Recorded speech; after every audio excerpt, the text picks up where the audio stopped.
Welcome to QTB Legends, where legends of the gaming industry come to tell their story. My name is Nick, and joining me is the one, the only. If this were an arcade, he'd be the guy who empties out the quarters every Tuesday. The marble to my madness, it is QTB's Brad. What is up, man? Nick, I am so excited to be here with you again today because our Legend series is kicking off so strong, and we have got Don Traeger back with us again to tell another amazing story. Little did our audience know, we've already recapped and done the first two episodes with him, with his start at EA and the journey to launching EA Sports and EA Sports move to the kart world. But little do our listeners know that that's not where Don got his start. Don got his start at Atari. And that's what we're going to hear about today is his time at Atari and the amazing stories that come with that. So welcome back to the show, Don. How you doing tonight? Good, Brad. How you doing? Hello, Nick. Hello. Yep. Well, great. Well, we're excited to dive into this with you and for our listeners. So I guess, Don, let's get started. I know we've spent a lot of time talking about your time at EA, but Yep. That wasn't where you came from to EA from Atari. So how did you end up there? What was your background and what led you to getting a role or a job at Atari? Yeah. So I think I mentioned before, I was in grad school at SC in market research, and I had my kind of formed my own major called product development market research. And in that, I ended up taking a paid internship at Yamaha Motors. And I ended up there for the whole 2 years of my grad school in the market research group, which I said was really key because the Japanese engineers and really relied on American market research to try to be successful in the U.S. market. And it was this huge company with all kinds of product lines and stuff, and it was amazing. Well, my boss at the time, who was my first real career mentor, at marketing, at Yamaha marketing, was a guy named Dennis Stefani. Dennis Stefani was like a marketing genius. He was doing analytics and stuff before there was a lot of computers and things. And interesting, I said his last name was Stefani. He's the dad of Gwen Stefani, who Wow. I used to see around the office as a little rugrat. And it's funny. It's not a surprise that No Doubt was into ska, because Dennis and I at Yamaha, we love Madness and the specials and all that kind of stuff at the time. It was big. So I gotta say, Don, I just gotta say a quick interjection here. I feel like we can play 6 Degrees of Freedom with Don and we could connect to anybody in the world, right, Nick? Just casually bringing up that he may or may not have been the reason why No Doubt was like a ska style band, just being the right influence at the right time. We can't just gloss over that, Don. That's incredible. No, I don't think that, but I think Dennis was awesome, and we still talk to this day. Anyway, Yeah. He and I got totally addicted to video games at the time. It was crazy. There was a lunch spot we went to, and there was a Donkey Kong and a Pac-Man, and there was a Black Knight pinball. And the Black Knight pinball was one of the very first speech things I'd ever heard. If you walk near the cabinet, It would say like, "I hunger," something like that. I forget. Maybe I'm getting that confused with Sinistar, but so we ended up, we'd spend this is back in the 80s, so you'd spend like $2 on a sandwich, and then we'd spend like $10 on video games. And it was before internet.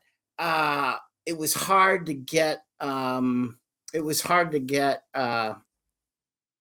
maps and cheats and stuff, but somehow or other we would find Pac-Man level layout of how to get through a level, and we would be mimeographing to each other and making copies, and we just got addicted. And I started we started brainstorming about what it would be like to apply our market research techniques at Yamaha to video games, and whether you could do that or not. Focus groups, different ways to test. And I just started really getting into the idea anyway. So one thing led to another, and Dennis, through his market research, he was really responsible for this one big hit motorcycle at Yamaha. I know we're off the subject from video games, but it was called the Yamaha Virago, and it was really cool. It was like a Harley, Okay. a Japanese Harley, and we were doing an ad with Chiat Day for that motorcycle, and I was talking to the Chiat Day guys.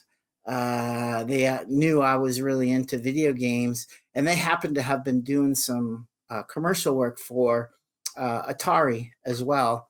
So Wow. this one guy knew a guy at Atari, hooked me up, and that's how I got introduced to Atari and ended up working in the coin op division. Luckily, because at the time there was a huge MBA hiring thing going on at Atari home division. They were starting to Right. see. I was going to say, wasn't there some, that would be kind of an interesting time to be joining Atari, right, in the early 80s, because there was some trouble Yeah, going on with yeah, the Atari 2600. Can you tell us a yeah, little bit about that, and yeah. why you were lucky to join that other part of Atari? Well, the 2600, I think, actually was like launched in 77 or 78. So Okay. by 80 or 81, it was already going to have a natural down cycle. And they had another video game machine under development. I think it was called the 5600, if I'm not mistaken. Um, but uh, but at the time, there were starting to be signals of problems in the home division.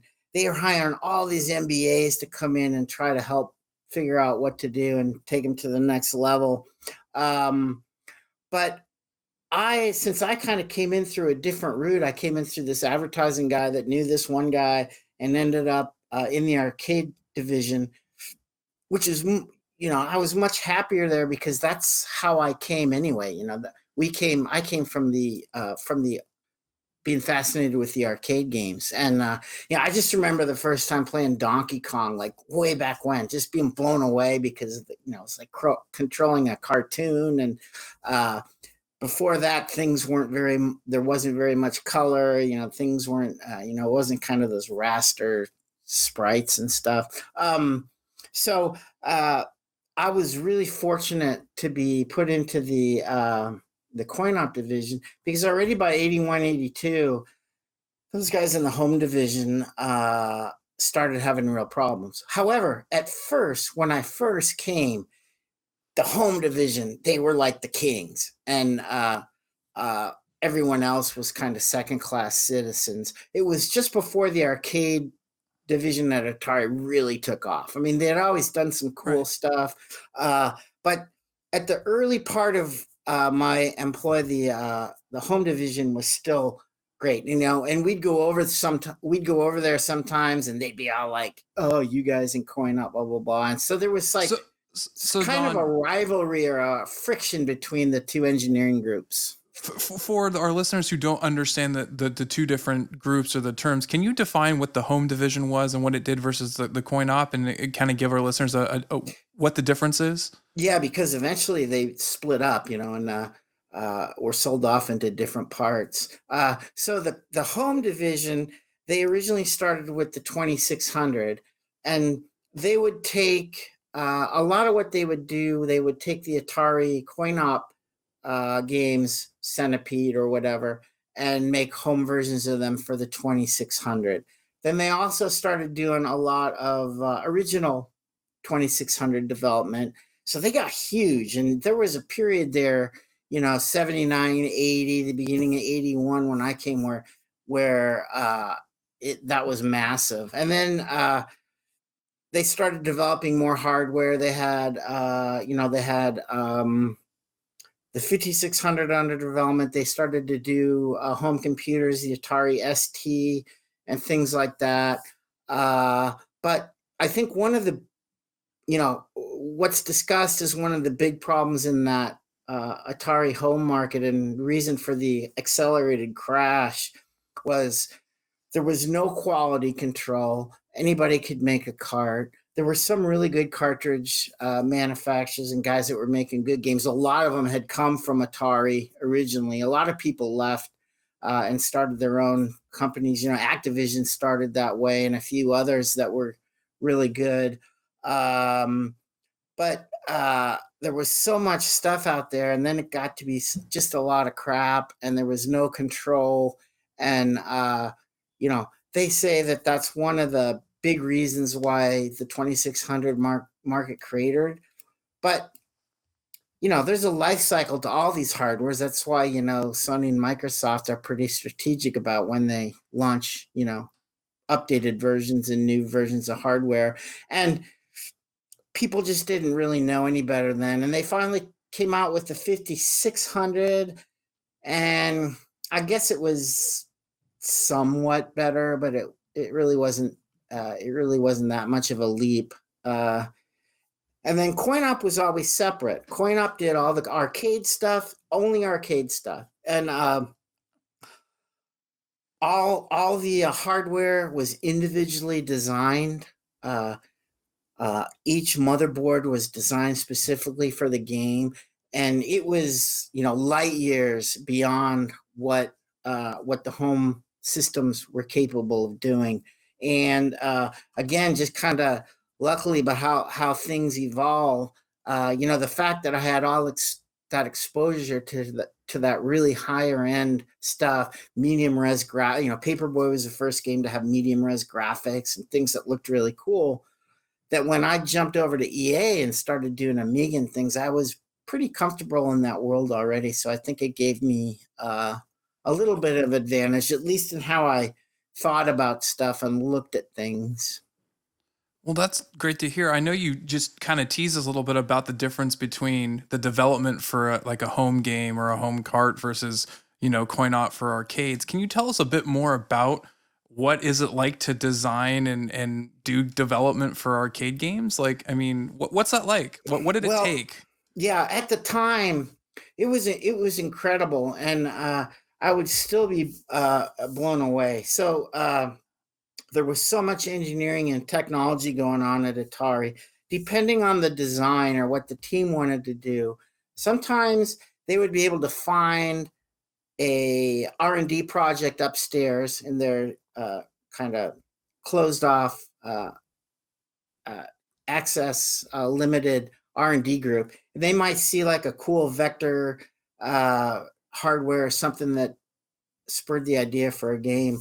A lot of times the designers would come up with a game, like say we were talking about Paperboy last week where Dave drew it on a cocktail napkin. Well, of course, after that, it got a full-scale design and things. And then you sit down with mechanical engineers, electrical engineers, and they listen to the what the designers get an idea of the scope of the game, and then they would just go off and build a hardware for it. And it was like every project was like building a new computer. And sometimes I'd go up there and watch these printouts of like the motherboard layouts and the chipsets, and it was really incredible. And then you'd go into production around the hardware, and sometimes there'd be, so not only would there be software bugs, there'd be hardware bugs and things to figure out that were could really complicate things. And not only that, then there's mechanical, the cabinet layout. There was a whole manufacturing and wood shop that would do all the cabinetry and stuff. And then finally, when you get past that, then you go to production, and Atari had a huge production line, and you'd see the games, rolling down the line. And so it's really incredible to think about really how massive these projects were and how expensive they were really to pull off. Wow. I mean, to be in that room and to see that at the time must have been incredible, right, Nick? I mean, that sounds amazing. You look at all of the hype there is now behind, not even hype, just the sheer value behind functioning arcade cabinets, right? We have the resurgence of the arcade with things like the 1-Up series and people trying to make at-home, versions and kind of recreations of that classic. Because I think a lot of people view arcade cabinets as art, kind of like a pinball machine. It's kinetic art in the way that you have those beautiful murals on the side that really attract the eye, and the way the arcade game is meant to draw in the eyes of the person. when I look at these photos, Don, I think of the photo we have here that for those that are listening and not viewing, we have the from Paperboy from 1985. Just it shows this factory line and the resulting products as they're being assembled, and just to see that many of those mint condition cabinets and how many people would pay an arm and a leg and maybe even a kidney to have one of those functioning today. Yeah. But those were made to be pretty durable, right? Oh yeah, really. And so as an example with Paperboy was a pretty extreme example of mechanical engineering because it had a Zaxxon, diagonal scrolling playfield, but the handlebars were straight on.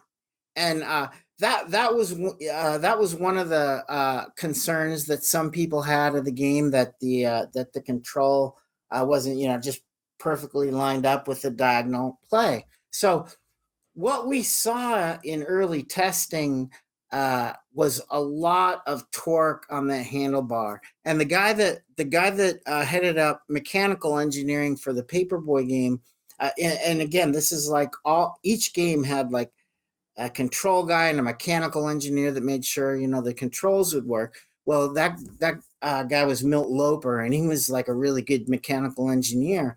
And I just remember we would put these things through kind of abuse, and so many times that Paperboy handlebar would snap or break, and he would just keep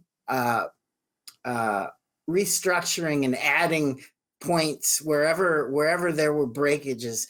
And that probably took like 6 months before he finally had a handlebar that he was convinced wouldn't send out there and be broken. So everything about these things was incredibly specific to each game, and it made it really expensive. Well, you had to bring it up, Nick. You brought up Paperboy, so I got to ask you, Don. Can you tell us about Paperboy? How it got started? What's the story? How did we get it? How did we get you to? I mean, we talked the first episode. You were the voice of Paperboy, so tell us about Paperboy. So, Paperboy was, I'm pretty sure it was the first game of the Ralston Solwitz team that went on to do a lot of stuff, and we worked together kind of in partnership for many years, and they eventually came to EA. Then we both started our own companies, and we still were helping each other out. So they were really good friends for a long time, and they were awesome. And they had a couple of really specific talents, I think, that I just didn't find anywhere. John was a great programmer. He had this knack of making code fun. Like I used to tell him, man, you can make math equations fun. I'm in awe of you. He just had this real funometer, and he knew.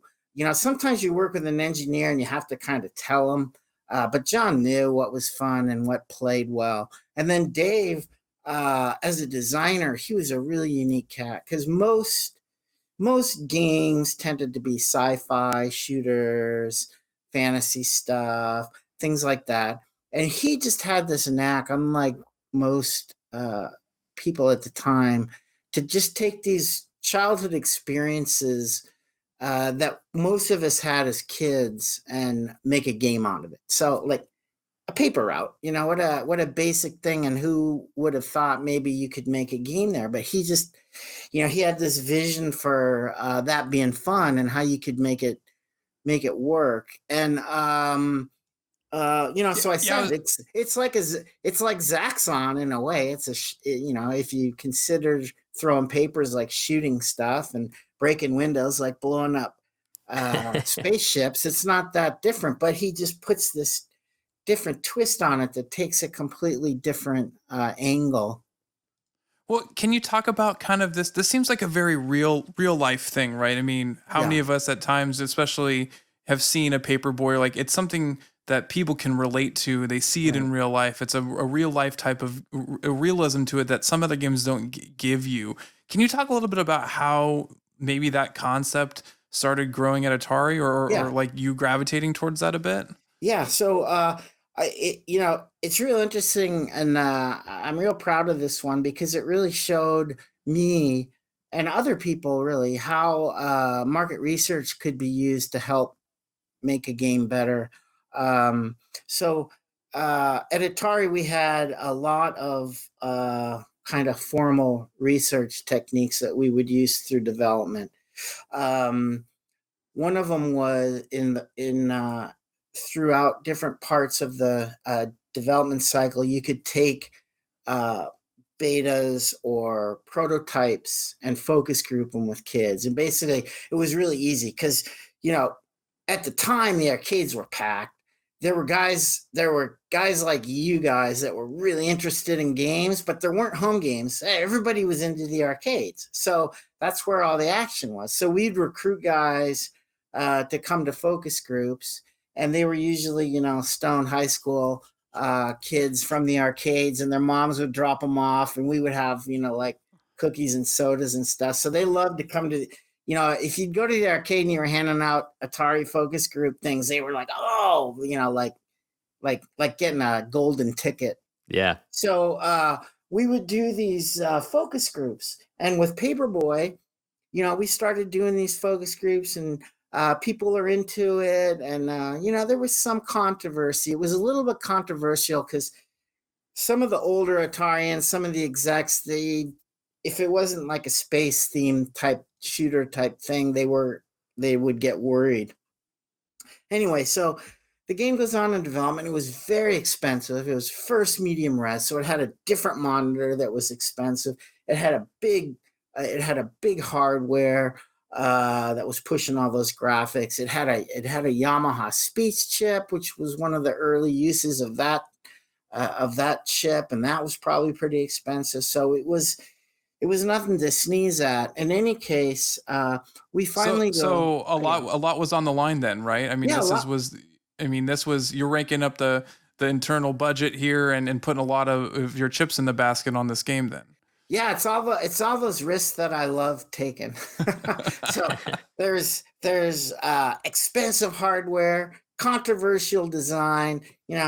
It's all these risks that that make it interesting. So we go to field test, and it doesn't. The first week we go to Golfland in Sunnyvale, which was a big test site for us. It was a huge location. You could kind of tell what locations tended to have better players. It's kind of like you go to some sports stadiums and the fans are smarter than others. Well, Golfland, they were pretty astute. So you could So the MIT of arcades. Yeah, that's right. You get some pretty good information from those guys. So we started watching. We put it in. The first week's results weren't that great. I'm like, what's going on? So we start going down there. The first thing is the game times were long. Usually that was kind of an easy fix. Dial up the difficulty, make a few other tweaks, and get the game times down to what they wanted, like, I don't know, like a minute and a half or whatever the game time, optimum game time was for a quarter. They could kind of dial that in. But it just wasn't catch up fire like we thought. So I spent hours and hours and hours just watching players. And you could get some of the analytics and see some of the stuff. But what I really got a lot of information from was just watching people play and what their reactions were like, and how you would see like the dynamics when something was going on, if everybody came running over to watch what was happening, if there was lots of quarters piled up, if there were even if the game times are a little long, but if the quarters were piled up all over, you could see there's still a lot of interest. It's just an adjustment needed to be made. But so the original Paperboy went out, and all the characters were fantasy characters. Big rubber ducky, a mad scientist playing a piano that would just go scrolling down the street. All wacky, a ghost that would just like kind of zoom down. So everything was wacky. Except one character in the game. One character in the game wasn't wacky. It was a little old lady pushing a shopping cart. And sorry to little old ladies everywhere. But And so as I watched, the one thing I noticed when this little old lady would come on screen, people would go nuts. They'd be just like trying to nail her with papers. And people would be running, "That's the old lady, get the old lady." And they would be going crazy. Get her, get her, get her. And this just keeps happening and happening and happening. So it became really a thing. It was kind of easy to see. It was pretty dramatic. So, and that was over the weekend, and like I said before, I got my 10,000 hours in the arcades just watching kids play stuff. So I came back that Monday back to work, and I told the guys, "Hey, I have an idea. If we want to try putting more real characters in the game, like let's put more stuff like the old lady, and we'll take some of the crazy stuff out and let's see what that does." And this is kind of the fun of the field test, then you could go back and make some changes and go back into the arcade. So, Ralston and Salisa came up with like high school bullies, which, people always want to go back and get the bullies that used to torment them in high school. He put a burglar in that was trying to break in, and if you knock him down, you could spare the burglary. The wino that we talked about before, my dad that was walking down the street holding the bottle of wine. And so all the characters became these real life characters and, kind of remembrances from his childhood. And we put that in, and it changed the earnings dramatically. Then all of a sudden they went through the roof, and we're like, aha, we got it. It's Wow. the realism is what they wanted, and it's so funny too, because that was the idea originally. This Paperboy, the real idea, the thinking back to your childhood, and so it just made all that sense to put real characters in. And so a lot of that really came from watching people play at the arcade. Just fascinating. Wow. Yeah. I gotta know. So, was there ever a copy that made its way out of the development room, the cutting room floor of the original one with all the wacky characters? I don't think so. It could be, but I don't think so. I never saw one. I would like to see it now. It was like this giant rubber ducky, just this yellow giant rubber ducky just rolling down. Yeah. And you can even see now, it's cooler to knock the bullies out. Yeah, for sure. Well, you talked about spending thousands of hours in the arcades and watching people play. Did anyone ever beat the game? Was Paperboy a game you could beat? I mean, Yeah. I don't know. I never beat it. So can you tell us more about that? Yeah, that of the many things that were controversial about Paperboy, that was another one. Most games would just wrap ad infinitum until you just couldn't beat them. The kill screen. Yeah. You just couldn't beat them. So Paperboy had a definite ending. If you could get there, I never got there either, but you could get there and actually beat the game, but it was really hard. It was tuned very well. So people, it didn't happen. It could happen though. And that worried some of the execs. Like, we can't have a game that you beat, because then you're not going to play it anymore, and it just was kind of a change of attitude that was needed. But yeah, so you definitely could beat it. But I don't know whoever really did, but it was achievable. Do you feel like that still resonates today, Don? I mean, Nick, you've got a good pulse today on games today in the industry. Like, are beatable games something we want now versus then? It seems like maybe the ideology has shifted a bit. Well, now, yeah, absolutely. You want an ending for most games, but I think the mentality, obviously, in this time, in this arcade era, and it even bled, I think, into like the NES and SNES era, where there were still scores, there were high scores, and oftentimes, I see what they mean, where you want to be able to go for that high score because that's what your arcade hardcore players are chasing after. But really, even if you can beat the game, you can still improve and optimize your score. So, but it sounds like you were doing, like you said, like a lot of things with Paperboy, you were taking unconventional routes and going for things that were controversial. The high score was always the thing, right? You just get the high score, but you couldn't beat the game. So here with Paperboy, you could. The other thing that Ralston was really good at, and you have to go back to a time when games were really linear and um, open world wasn't a term. But I really look back at some of those games and think, he was really on to open world as much as you could be at that time. He did more like that with 720, but even Paperboy, you had options, and I would distinctly see it in the arcades. There was like half the group wanted to be a perfect Paperboy, make perfect deliveries, not break anything, not, and they would, and I think they got like, angel bonuses or whatever they called it. And then there was another group that just wanted to be bad.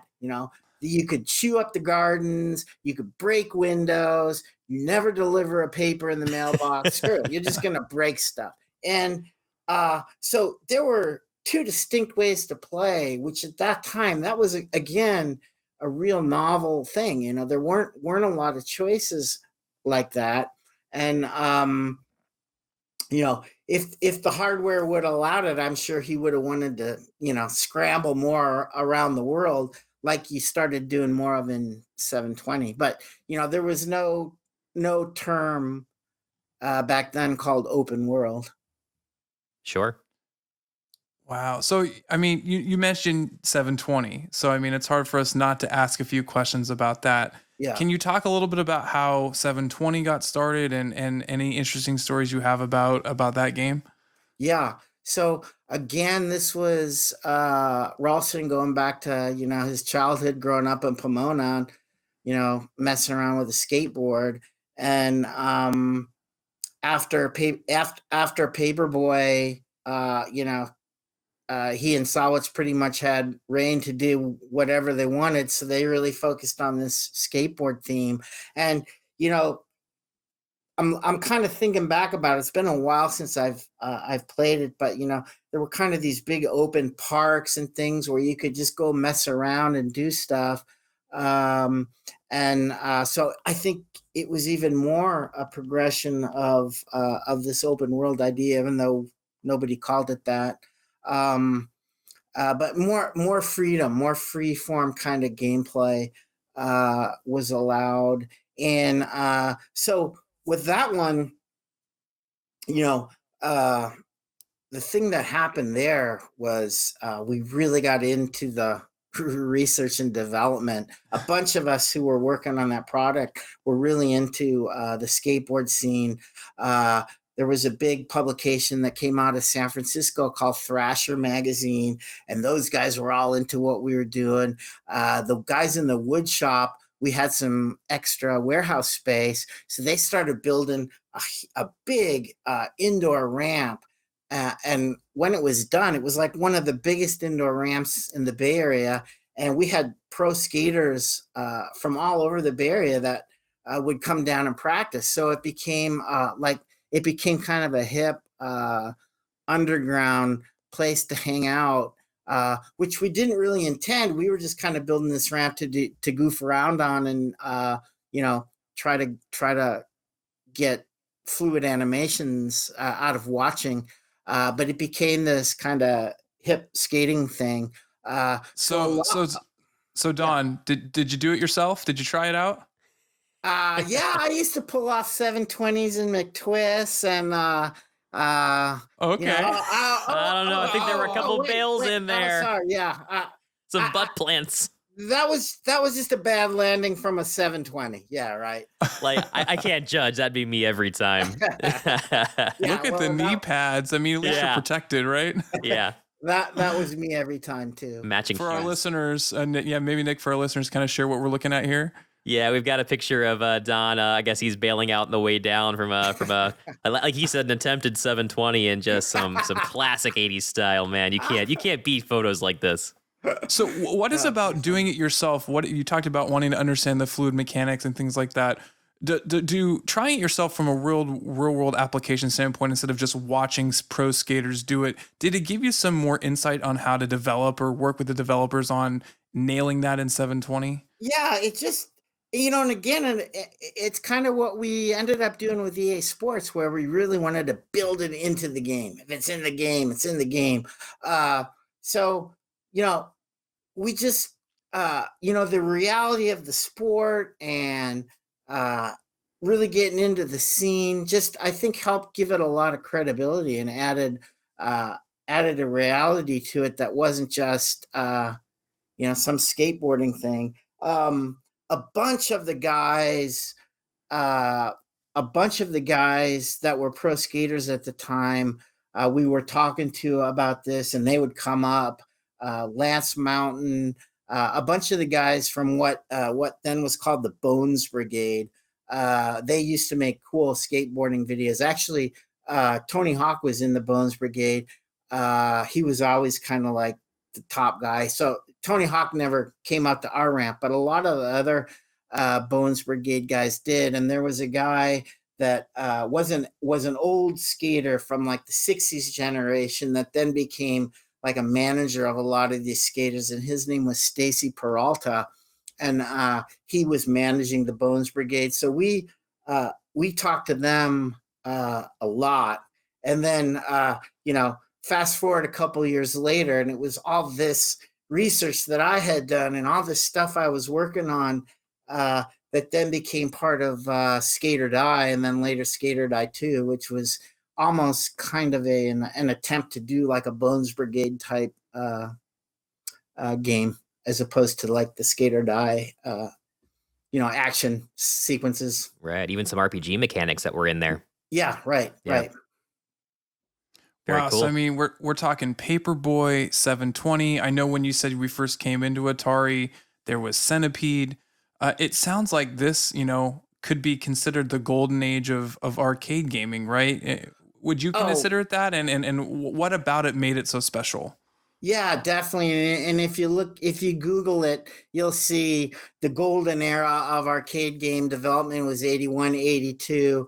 And I didn't know it at the time when I came up to Atari, and I just kind of landed in this magical time space that would really influence me for the rest of my life. But at that time, there was all this crazy stuff coming out of Japan that was really good. There was, Nintendo was always awesome, and they had like VS Tennis, and they had that old. Did you ever see that one? The V screen with two players on each side, and Namco had amazing stuff. And then the US guys really started hitting their stride. I remember we used to look at the Japanese stuff and go, man, how do we even compete with this? Because a lot of their stuff was just crazy compared to what we would think of.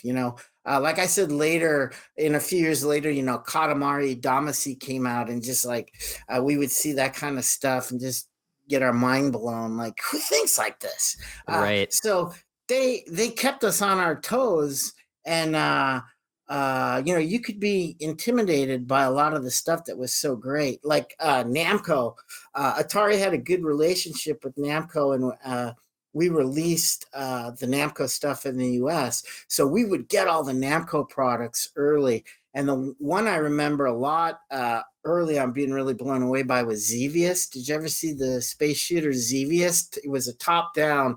Sure. And at the time, the graphics were awesome, So it had the like Space Invaders, shooting flying things, but it also added the bomb, cratering out land targets and stuff. And so that one was awesome. But there were so many classic games like that coming out.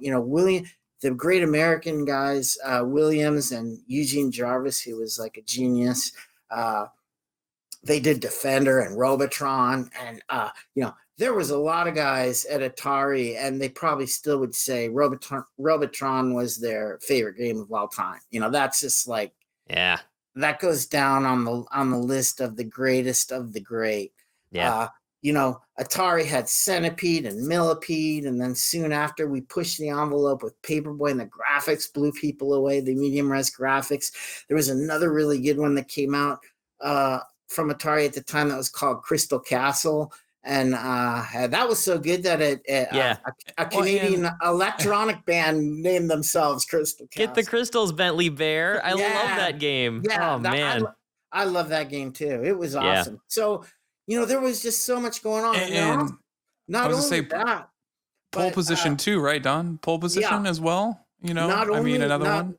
yeah, not only that, but there was all the great pinball at the time coming out of Williams and Gottlieb. So there was so much, and the arcades were just were packed, and they were all over the place, and it was fun. Yeah. So of everything in the classic time, the one that maybe impacted me most of all, except for Paperboy, which I was involved with, was pole position. And pole position blew our minds. So Namco had sent over to test one pole position. It was a sit down cabinet. And at the engineering building, there was a big arcade. I mean, you'd be in seventh heaven. Every game was there, free play all the time. You could Oh always go in there and man. play stuff. And it was my job, so I could spend hours in there if I wanted. But pole position came in that sit down cabinet, the original cockpit, and I could never get on it because there were engineers always on it, and we had. I had never seen, maybe there was one out, but I had never seen like a simulation like that. So, I mean, it blew my mind, and uh, I would wait till after work till everybody went home, and I'd go on and I'd get on like about 7, and I'd leave like at midnight, like I told you, and I'm like my eyes are bleeding, and I'm like I can't tell the real road from a pole position road.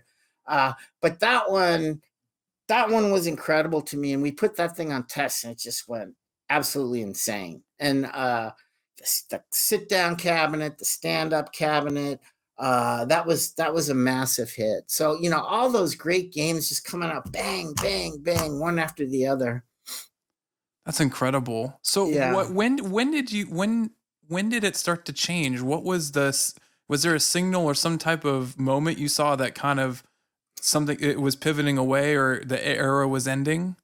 Yeah, and it was one of the great games that really, to me, signaled the end. Marble Madness. Marble Madness was an incredible game done by a genius kid. He was just a young kid at the time, Mark Cerny. He had finished.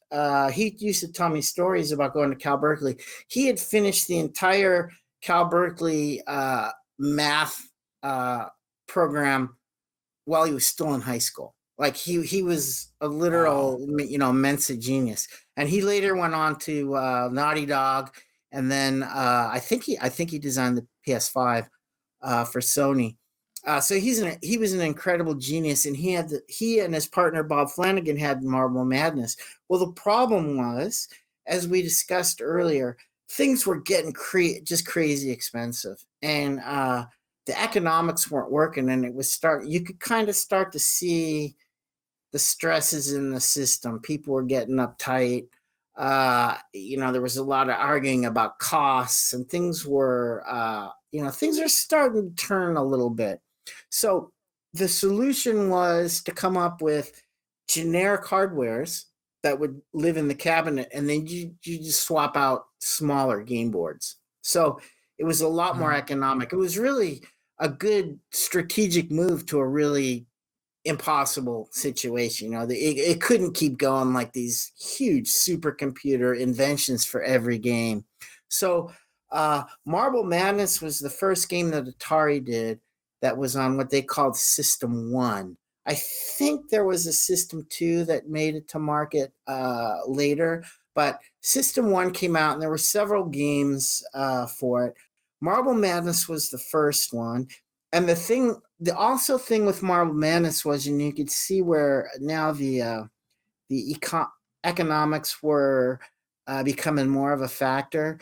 The original Marble Madness was going to be a massive game, and the version that was released out of necessity really was six levels, which isn't that big. Now it was so awesome that it didn't seem to matter, and there was also the two-player racing stuff that when you can do two-player competitive, then you could do that forever because you're racing against each other, and that changes the dynamic of the game. But it was kind of small I thought. And so it was around this time, 720 was in development. And again, that was a big, expensive game. I don't believe that was on a system. That was still an independent invention.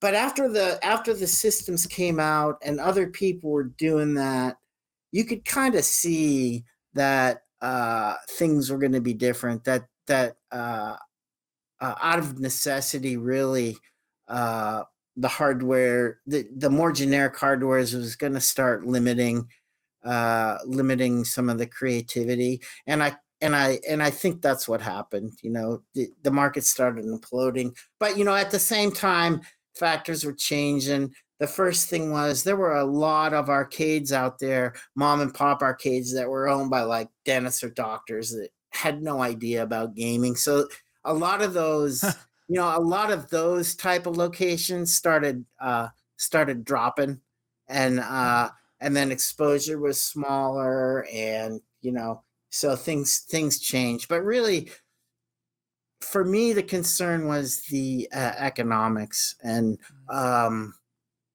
it seemed so difficult. And I love the software part so much, but the hardware development and the expense just seemed brutal, and I didn't see a good strategy for that. And along with Trip, brainwashing me into thinking there's going to be a computer in every home. I kind of saw this changing economic of the arcade business as another reason to maybe think about moving over. Yeah, putting the side hustle of the 80s aside, apparently, of dentists and doctors owning arcades, that's... Everybody was doing it, man. Yeah, I mean, wow. Yeah. I think it's a symptom that carried over really more into like the 90s and beyond, where, you think of like your local Pizza Hut in the 90s always had an arcade game, and now it's rare because nobody wants to find someone to service it. But, Right. Don, I have to say, if Marble Madness is how, maybe not the whole arcade industry is going to go out with a bang, but at least your time at Atari did, that's a way to go. You're right. It is a short game. I was just looking at the Marble Madness speed runs before this recording, and right now the world record is 2 minutes and 38 seconds. You can beat this game very fast, but I tell you, watching it in action, I'd love to circle back to this for a second, because I think Marble Madness is such a unique game that plenty of people have tried to make rolling or physics-based games, Super Monkey Ball or other games like that, or like you say, even Katamari Damacy, but that was more like tank controls. But this game, I mean, the trackball is a form of control that I'm nostalgic for, but I was never really a part of its heyday, because I think of like Crystal Castles also had that trackball movement, and so did this, where you just have such an unbelievable amount of control over the marble or Bentley Vare and Crystal Castles that of course it's going to be. And I think this game really has contributed to why speedrunning is so popular, because to this day, Marble Madness is one of the most popular games to speedrun, and there's so many ways you can improve on your score because those controls were so accurate. Yeah. I mean, it really is something to behold. Yeah, I agree. And the engineers on this, especially I remember Cerny, but Bob Flanagan too. I mean, it was genius, and they just really well. This was Cerny's second game. The first one was a vector game called Major Havoc that was also pretty cool. But Marble Madness was just genius. Everybody loved Marble Madness. Everybody. There was no controversy. Everybody dug it. It was kind of, spacey and futuristic and really fun. It had sports elements, like I mentioned, the 2-player stuff. So it was hands down. Everybody loved it. There was only just a little bit of worry that it was short, but everybody loved the price, because, the system thing was going to bring prices down. But as evidence of my concern about the system stuff, we don't remember too many of the games that followed Marble Madness in the system one. There was like Peter Pack-Rat and a bunch of stuff that came out. Not to say that Peter Pack-Rat wasn't fun. It was okay, but we don't remember all the subsequent System 1 games that followed, but the economics of them were a lot better. So, it was Mm-hmm. kind of like, kind of like pulling us down that path where I thought things were going to start, you know, the golden age was over. Yeah. Do you think that's why Marble Madness 2 never came out? I mean, as we were showing our listeners on the screen, Marble Madness was ranked number 5 in top 100 games of all time by Next Generation, but the sequel never made it to the consumer. I don't really remember. Because not long after, in the middle of 720, I left, and I'm not sure when Cerny left, but it could be that he left. I don't know whether or not he was happy about the size. I don't know that he wasn't, but it wouldn't surprise me if he started thinking it was time to move on.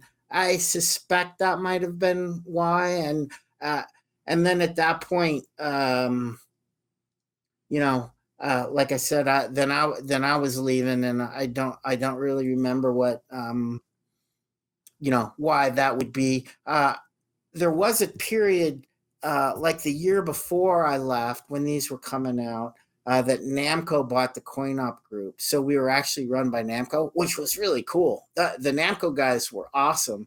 And that is no way at all why I left. It was just time to go for other reasons. But the Namco acquisition was pretty cool, because that even gave us more exposure to those guys, and they were fantastic.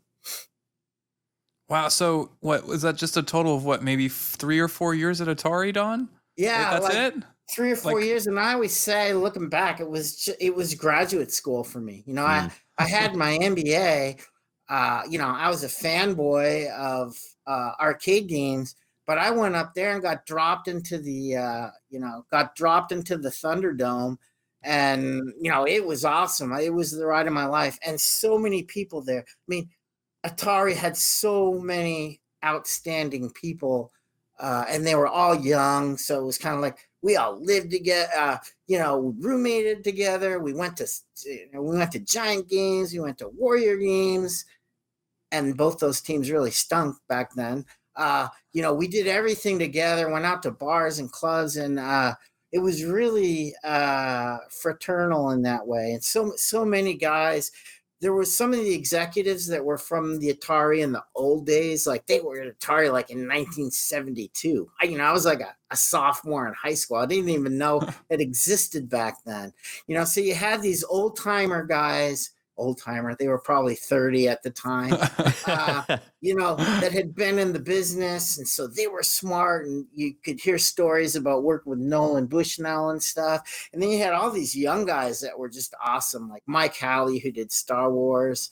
He was a crazy man, but he was also like a producer and directorial genius. And I just learned a lot from watching him. Like, he just always got stuff done. Every project he'd finish, he'd have it under budget, and he was amazing. And on all the creative guys, there was a lot of really smart women there. I was surprised about that when I first came, because you don't really think about that time, but so many smart women in marketing. There wasn't the main developer of Centipede a female as well? Wasn't she one of the pioneer in women in gaming, kind of? Donna Bailey, and she was already famous because of Centipede, but her partner was Ed Logg, and he went on to a ton of awesome stuff. But she did Centipede, and then just when I came on, Centipede was a massive hit, but she left. I don't know why. I think she probably went to Activision. There was a lot of turnover because all these startups were peeling off of Atari. If you look at like a branch or a tree of game companies that started, so many of them kind of sprang from Atari. So there tended to be a turnover like that. But she was awesome, and later when I was looking at the data, so the funny thing, in the market research department, my boss, Mary Fujihara, was awesome. And this was before computer analytics, but she had all these analytics in files. Like, so every game had a Wow. file. I'd go pull it out and I could see all the game times through field tests, all the focus group stuff. So you would compare and contrast what you were working on currently with old stuff, not by computer, by pulling out the file and just kind of eyeballing data and seeing. So I just learned a ton from her, and everybody there. It was just a really special place to be. Wasn't there something interesting about that data about Centipede that was different than all the other Oh games at the yeah, time? yeah. So with Centipede, it was really unusual because the data showed that almost 50% of the players were female, which you just didn't see. Our arcades were just completely dominated by teenage males who had no problem, showing off in front of their buddies and stuff. But the girls tended to, want to just play with a small group of friends and not show off in a big arcade. But a lot of female players, and it was a big game on cocktail tables in bars and stuff, and that's where Okay. a lot of the female players could be more comfortable playing because it wasn't so show offy. So Centipede cocktail table was huge, and that's a really cool version if you've ever seen it. It flops back and forth for each player, really cool. But I think and then I found out all the female player data, but it was designed by a female designer. So I think even the colors and the themes and everything just was more appealing, than like Cinestar or Right. something like that. Right? Yeah.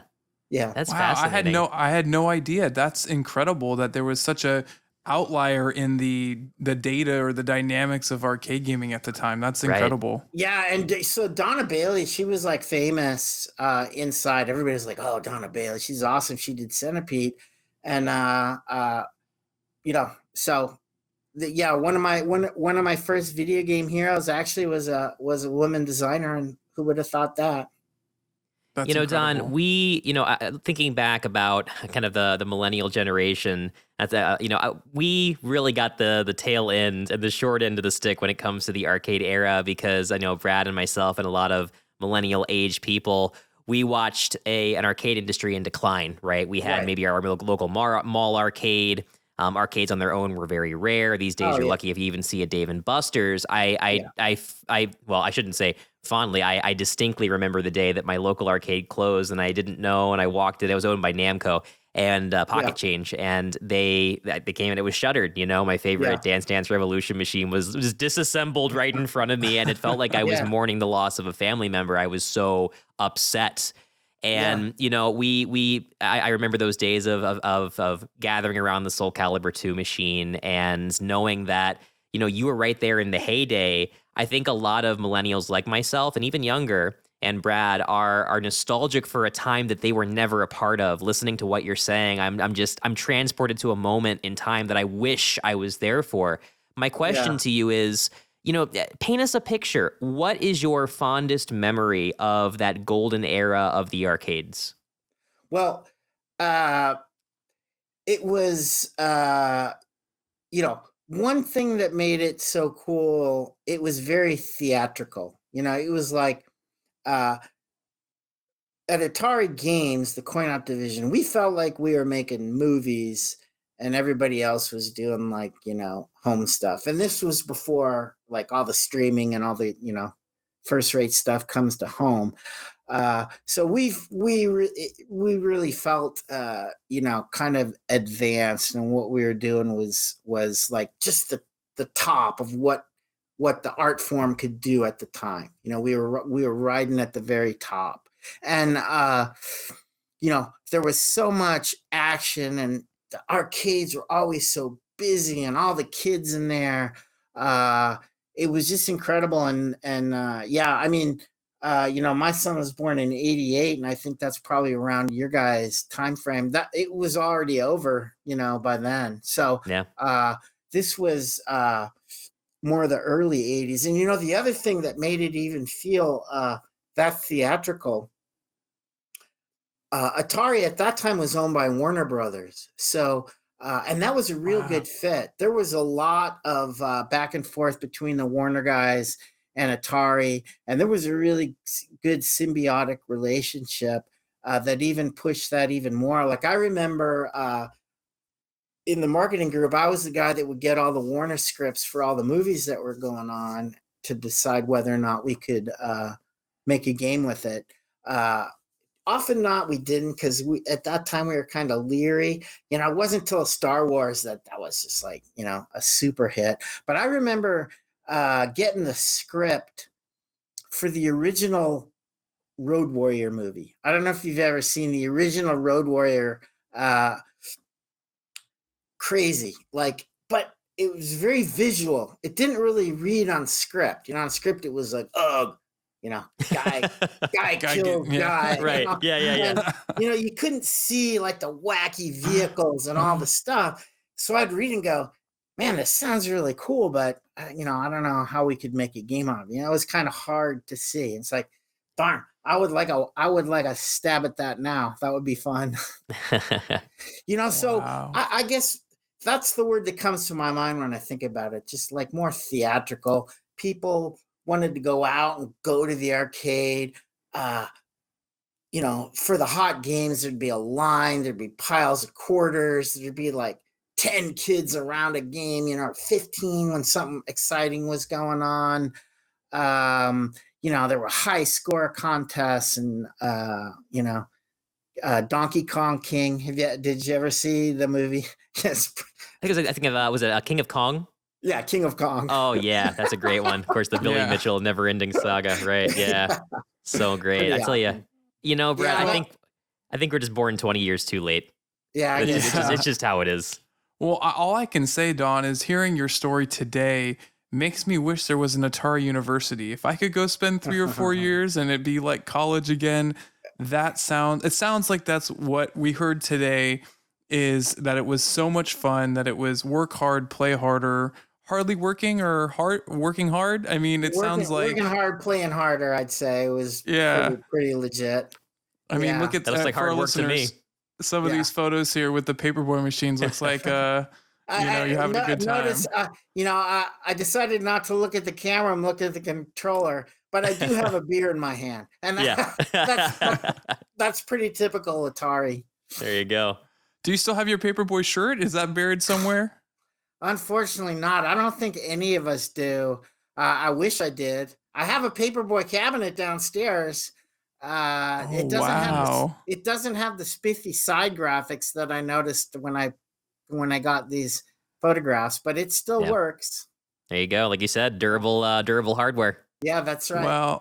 Well, what an amazing story today. What an amazing 3-4 years at Atari, Don. I mean, just like Nick has said already, to be able to go back or have an opportunity to live through that era, that time would be amazing. So, really thank you today. I mean, yeah, Nick, you got anything else to add on this?